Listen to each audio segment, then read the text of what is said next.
And welcome back, everybody, to another episode of MLB DFS Quick Hits, your Thursday, May 6th edition, 8-game slate on tap free. And it's an early one starting at 10:05 Eastern, 105, or 10:05 Pacific, 105 Eastern, and goes until about 4:05 Eastern, 105 Pacific. So 8-game slate throughout the morning and early afternoon. So you have a light evening of action, like 1 or 2 games. So you might have to, hang out with the family, see how that goes for you. But we'll get you all covered for this 8-game early slate. It's a fun one. Got some good pitching, got some really good hitting to attack. Kind of like the Wednesday's action. Hope everybody had a successful Wednesday. I know there's some nice sweating going on in the FSD Slack chat, Fancy DJ Slack chat. So if you want to get up in there, just hit me up on Twitter at BDentric. Get me your email. We'll get you in there for free. Also, if you'd like to see my written content, it's at RotoBaller.com.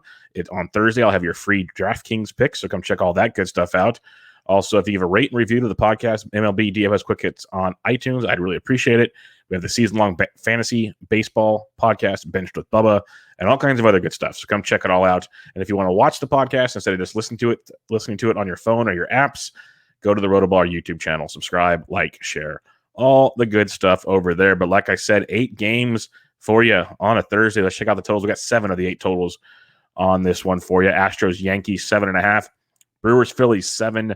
Tigers, Red Sox, 8.5. Mets, Cardinals, 8. Indians, Royals, 8.5. Jays, A's, 8.5. Braves, Nationals, 9.5. So as you can tell by just the totals alone, we start with some pitching matchups, and then it gets into the hitting. So it's going to be a fun slate. It's going to be an all-dayer type deal to get us going. And let's kick it off with the pitching on this slate. Garrett Cole leads the way at 10-5. Yeah, I'm not going to go too deep on this one. It's the Houston Astros. We know they're a good offense. They're starting to get it kicking. But it's Garrett Cole. The Astros strike out 20% of the time versus righties, 245 average, 171 ISO, 110 WRC plus, so slightly above average offense that doesn't strike out a lot. So that's tricky, but it's Garrett stinking Cole, who's just outstanding. He's a quality starts machine, 1.43 ERA on the year. He's given up 4 total earned runs over the entire season, which encompasses about like 34 innings or so. He's been that darn good. He has 10 or more strikeouts on 4 of 5 starts, 8 or more in every one of them. 3 straight starts of 10 or more strikeouts. Like last start, he pitched 6 innings, 18 outs. Or no, he had more than 18 outs. 6 innings. This interesting. But 12 strikeouts, 4 ground ball outs, 3 fly ball outs. Like the dude, that was an 87 pitches. They yanked him early because they were cruising past Detroit. But even against Cleveland, Tampa Bay, the dude's a beast. He's got like such a great floor. Just a matter of how many strikeouts does he get against Detroit. I mean, against Houston, should get a fair share. But I just realized they don't strike out a lot. But it could be a getaway day. Get a different lineup out there. So have some fun with it. But Garrett Cole, he's the ace with the bullet. So if you feel like paying up, and you can because there's tons of value, you can go to Garrett Cole at 10-5. If you want to save in a tournament, like in cash, you just play Cole and move on, most likely. Woodruff at 93 is a good tournament play. Peralta blew up. He gave up a grand slam. Other than that, he was okay.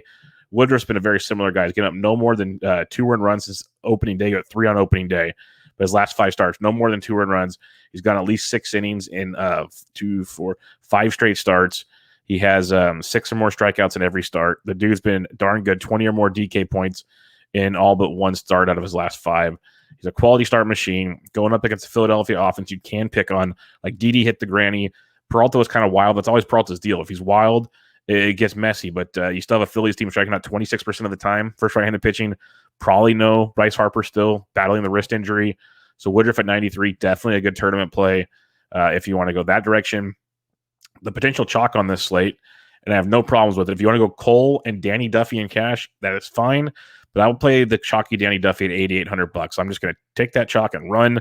The dude has given up a total of 2 earned runs the entire season. He's given up 4 runs, but 2 earned runs. Those were on 2 home runs. Like that's how good the guy's been. The strikeouts have been there, 6 or more Ks in 4 straight starts, 5 or more in the entire season. He's gone 6 or more innings in 4 or 5 starts. He has over 22 DK points in every single start this season. He faced Cleveland on opening day, 6 shutout innings, 2 hits, 3 walks, 5 Ks for 24.5 points. He's only gotten better since then. It's a Cleveland offense that doesn't strike out a lot versus lefties, but he still managed 5 strikeouts in that game. He's gotten better, just below 20% K rate. So similar to the Astros situation with Cole, but they're hitting a $198, 163 ISO, and an 87 WRC plus. So I like Danny Duffy quite a bit. He's going to be chalk, and I'm pretty sure I'm eating that chalk on Thursday. Another guy, Nate Eovaldi at $8,400. Guess who he's playing, everybody? The Detroit Tigers. Guess what we do? We play against the Detroit Tigers. That's just how it's going to go. Lefties are really bad. Righties is just as bad. So don't even fret. Just walk with it. He's gone at least 5 innings in every start. That's the one thing with Eovaldi. Sometimes he doesn't go deep enough. but a big strikeout arm with Eovaldi and facing a Detroit team like we love to target, striking out 30% of the time versus right-handed pitchers, 79 WRC plus versus right-handed pitching. They're dreadful. Like if you want to play some Tiger bats, we'll talk about them because you'll get a lot of bullpen because Eovaldi doesn't go deep in games. But at the same time, Eovaldi at 84, definitely in play on this evening. Last one I'm looking at here is Michael Pineda at $7,500 at home against the Texas Rangers. Pineda, 5 innings in his last start, 1 run, 5 strikeouts for 20 points. He has basically 19 or more points in 4 or 5 starts. He got blown up against Pittsburgh of all teams. But other than that, he's been very, very effective, going about 5 to 6 innings in each start, 5 or more Ks in each start. It's like not flashy with Pineda, but it's good enough. It's $7,500. There's not a lot of good cheap options that I like on this slate. And I don't think you need to go too much cheaper because of all the value bats you have on this slate. And you got Texas offense that strikes out over 30% of the time. They're like the Detroit Tigers. But everybody wants to go play Eovaldi, and you got Pineda right here. They have a better offense overall, hitting 235, 155 ISO, 104 WRC plus. That's better than Detroit, but that's basically average. That's an average offense. So you got the strikeouts with Pineda. He's $7,500, getting a nice value there. No problem with him at all. So it's Cole up top. Not a whole lot of explanation needs to be made there. I think Woodruff at 93 is a good GPP play, like a really good GPP play. That'll come in basically unnoticed, especially after Peralta got blown up on Wednesday night. Love Danny Duffy. Going to be chalk. It's pretty much going to be Cole and Duffy in cash. That's what it's going to be pretty much everywhere, I'd imagine, unless something really strange happens.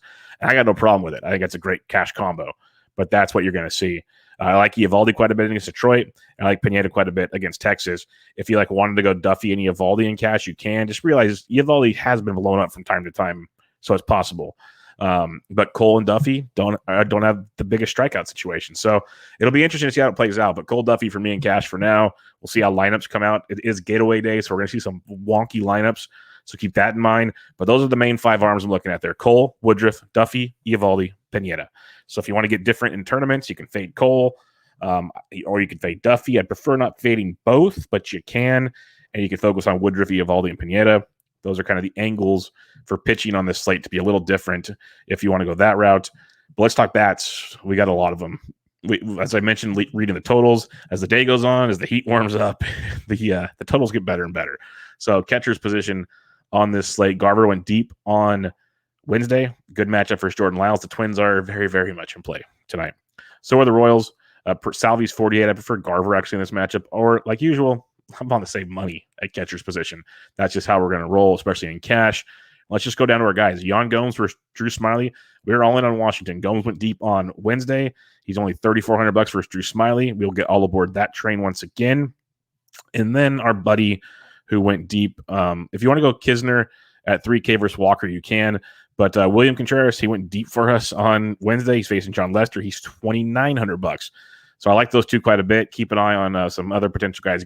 Remember, getaway day. You might get some nice sneaky values at the catcher's position. First base position, yeah, Freddie Freeman has hit Lester very, very well in his career. Freddie Freeman's also ice cold right now, so pick your poison. Lester's really annoying because he can limit damage from time to time, like Dallas Keuchel can. But we've also seen Lester just go full Lester. It's his second start back this season, so keep that in mind from the COVID IL. So Freeman at 56. I like Toronto. They've been pretty much ice cold overall since they've left good old Coors South and Dunedin, Florida. You get a day game in Oko, which plays a lot smaller than usual. The wind right now looks like it's blowing out pretty heavy to center field in Oko, and you got Mike Fiers on the mound. So Vladito at 55 is very, very intriguing. Paul Goldschmidt hit an absolute moonshot on Wednesday. He's 53 versus Taijuan Walker. And then Pete Alonso's swinging it good at 52. So you got some really good options up top. I think I prefer Vladito out of the group, but all pretty good, especially if you're stacking. That's the angle I would go with there. Carlos Santana at 48. I love a Royal stack yet again. We'll keep riding those bats. So if you're stacking up Kansas City, don't forget Mr. Carlos Santana. Ryan Zimmerman, Washington, very, very much in play. He's 42 versus Smyly. He usually hits third or fourth when the lefty's on the bump. So keep him in mind. If you're not playing Pineda, I have no problem playing Nate Lowe in cash and in tournaments. He's $3,600. Another nice productive. I believe he got up to double digits. If not, he's at 9 for sure. I think he got up to double digits last time I checked, but he's another nice value at $3,600 in his situation. A few others you can look at, like Miguel Sano's back. He's hitting 8th on Wednesday. Not the most ideal spot, but $3,300 for Jordan Lyles if you want a value against Lyles, who can get just destroyed. Sano's a good one. If you're not using Woodruff, Brad Miller's 32, another value in his situation. Other than that, Matt Carpenter's 2,700. He's first base, second base. If you're stacking St. Louis, when Carpenter plays, he usually hits fourth or fifth the last few times. So it's a great spot for the stack, and it's very affordable at 2,700. He's first base, second base. And then Vogelbach's only 26. He put up 9 points for you. He was cheap. He's cheap again. So if you're stacking Milwaukee, which I don't mind against Wheeler, I think they'll come in lower owned than they did on Wednesday because the matchup's a lot, quote unquote, tougher with Wheeler on the mound. Vogelbach at 26 is a very good value as well. Second base position on this slate, you got Merrifield at 51. If you're stacking KC, Merrifield's phenomenal. Switch hit Ozzie Albies at 47. He's had great success for Lester as well, so don't sleep on him. If you're stacking St. Louis, Tommy Edman at 46 is in play for you. Going on down, you got Jed Lowry switch hitting versus Ryu at 41. Ryu making his return from the IL. Not sure how many innings he's going to go. Then you get some Toronto bullpen potentially. So Lowry at 41, not a bad value. Colton Wong at 4K if you're stacking Milwaukee. He's there for you. Kiki Hernandez has been leading off for Boston. I love Boston. Again, I'll go back to that well against Turnbull and the bullpen. Kiki's 39. Not a bad look. Josh Harrison has been batting second for Washington. He's 38 for your Washington National stacks. I mentioned there's a lot of offense tonight. Yes, or today, I should say, because it's a day slate. Lots of offense. A few others to take a peek at if you're getting cheap. I mentioned Matt Carpenter at 27. If Joe Panic cracks the Toronto lineup, he's second base, third base at 27. If you want to get really weird with your Toronto stack, Panic's there and affordable. Third base position, J-Ram went deep on Wednesday. He's 57 versus Duffy. If you're fading Duffy, I don't know if I'm full stacking Duffy, but J-Ram would be one of my top priorities, obviously, switch hitting. And then if your idea is Duffy gets chased, well, then you get some Royals bullpen, which has been okay, but let's be real. It's got Wade Davis and Greg Holland before it gets to the big boys. So J-Ram can be quite nice. Rafael Devers, no problem with that at 52 in a stack. Same with Josh Donaldson, who's been sitting second for Minnesota. He's 5,100. Arenado's been heating up. He's 49 for your St. Louis stacks. This is a day for some nice stacks. That's for dang sure, because there's some good ones to take a look at on this slate. A few cheapers like Chapman's 43 needs to get it going. Could be Ryu time. Austin Riley's down to 39. Put up a dud on Wednesday. Don't mind going back at him at 39 for nice value. If you're not paying Eovaldi, Candelario at 38 is a good price tag. Good price tag. Him and Goodrum and Grossman, very affordable, cheap pieces of Detroit. Not sure if you guys have been paying attention to the show lately, but Hunter Dozier been on fire. He went deep off of Shane Bieber on Wednesday. He's third base outfield eligible, and I've been telling you guys to play him while he's cheap because he's still cheap. He's $3,500, but that price tag is slowly arising. Usually when he's hitting, he's in the mid fours to upper fours. So he's at 35 right now. Good matchup versus McKenzie. McKenzie hasn't gone really past 4 full innings. He hasn't gone through 5 in a while. So you're going to get some Indians bullpen early in that one. So Dozier and the Royals, nice cheap piece at 35. Other than that, like Travis Shaw is 33. If you're stacking up Milwaukee, you mentioned Joe Panic. That's pretty much about it at the position. Shortstop, you got Boba Shed if you're stacking Toronto, but Trey Turner went deep for us on Wednesday. If you're in the Slack chat, we were on Bogarts. The weather concerned us. I said switch to Turner if you're worried at all. That's the logical pivot. I even said it on the show at $4,700. He was too cheap, and he went deep. He's $5,300. I love him against Drew Smiley because I just can't stand not stacking against Drew Smiley. So Trey Turner at 53 is great, but Xander at 51, a phenomenal play as well. It's like usual. Turner, Bogarts. Bogarts is cheaper tonight, but that matchup versus Smiley for Turner, finger looking good, folks. Finger looking good. So Turner and Bogarts, both strong plays there. If you're stacking Minnesota, the Jorge Polanco at 49, second base shortstop eligible. Don't sleep on him because a lot of people won't pay that price tag for him. So it makes your chalkier stack more contrarian when you play Jorge Polanco. Marcus Semien slowly heating up. He's 46 in that stack. DeYoung, I believe he went deep on Wednesday. He's 43 versus Taijuan Walker. IKF in your Texas stacks at 42. He will get pretty much overlooked. So that's a good contrarian angle on that stack. Nico Goodrum, mentioned him earlier. Didi hit the granny. I'm not going back to that well, but I get it if you want to. Other than that, it's the usual. Like, you just kind of have to pay up. Like Ahmed Rosario, Andres Jimenez are cheap versus Duffy. Just not sure I'm getting there. So I'm probably paying up as usual at the position between like Bogarts and Turner unless my stacks dictate going somewhere else. But that'd be my main targets on the slate. Heading to the outfield on this 8-game day slate, you got Buxton who just continues to hit another double, getting it done at $5,800. You got Acuna in a good spot. Nelly, he got some hits, just didn't go over the fence, unfortunately. He's 53. I love Minnesota. Buxton and Nelly are phenomenal plays. Just Dongs Martinez went deep on Wednesday. He's in a very, very nice spot again against the Bull at 52. So you got your big dogs up top, usually for stacking situations. But if you're playing in cash, I usually don't like paying up at outfield. But if you are Buxton at 58, he's just consistent as it comes right now. Him and Acuna are just great. But I like Buxton's matchup against Lyles so much better. So, yeah, I'll go that route. Going cheaper, Ozuna versus Lester. If you're stacking Atlanta or even want a one-off, Ozuna, really good history against Lester. He's 4,800. Laureano went deep on Wednesday. He's 47. I like that move. Again, if you're fading Duffy, we love the Franimal versus lefties. He's 45. Kutch is slowly heating up. He's $4,200 versus Woodruff if you want to go that direction.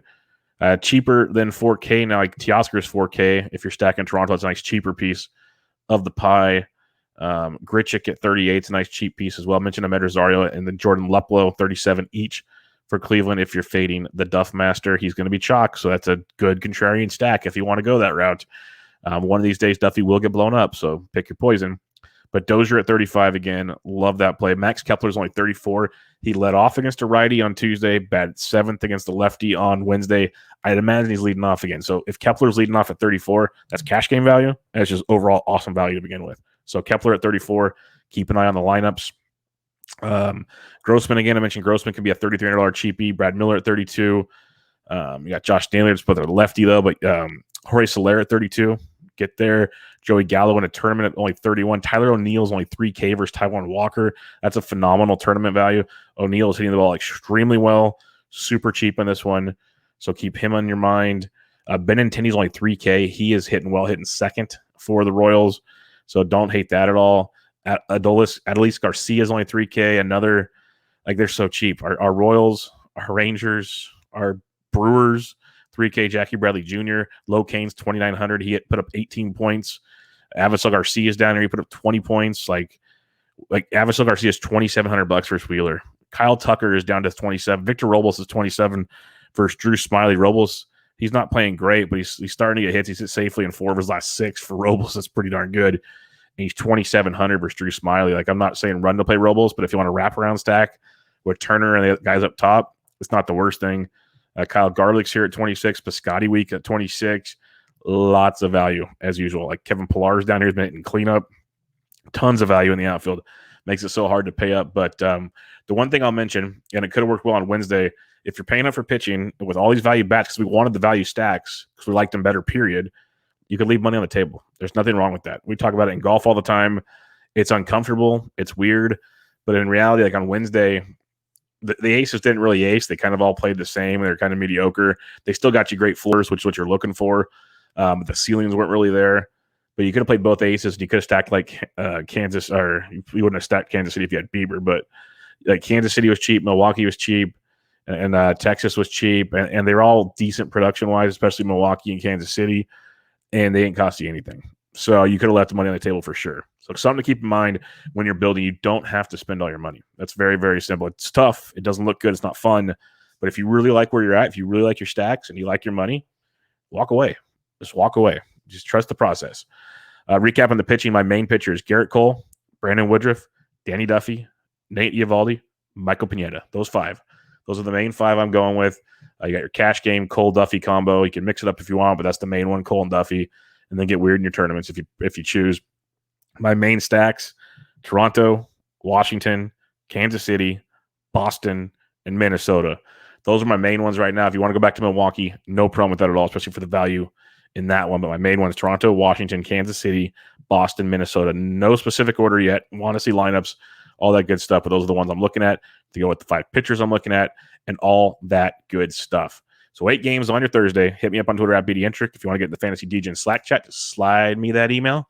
Also, check out my written content at RotoBaller.com. You have your free DraftKings picks article coming out on Thursday for you, bright and early. Also, if you give a rate and review on iTunes for MLB DFS Quick Hits, I would truly appreciate it.